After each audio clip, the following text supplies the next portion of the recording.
Manodidina ny fito alina sy roa hetsy tapitrisa ariary isan-taona no vola ilain'i Madagasikara amin'ny fikajiana ireo faritra arovana. Mpamatsy vola maro no manokana vola manampy an'i Madagasikara amin'izany.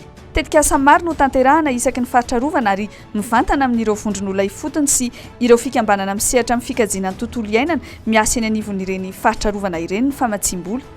Sy ampiariana maro no toanan'ny famatsiam-bola entina mikajy ny faritra arovana. Mba hampianan-tsindry atao amin'ny ala anaty faritra arovana dia tetikasa fiariana maro miteraka asa sy fameloman-tena fanampiny no toanan'ireo mpamatsy vola anohanana sy anampiana ireo mponina mivelona sy miaina manodidina ny faritra arovana. Miteraka asa mampidi-bola ho an'ny mpisehatra maro ihany koa ny fikajiana ny faritra arovana tahaka ny asa fanarenana ny ala, ny fiambenana ireny faritra ireny, ataon'ireo polisy nala na koa ny fikarakarana sakafo ho an'ireo mpitsidika amin'ny faritra arovana.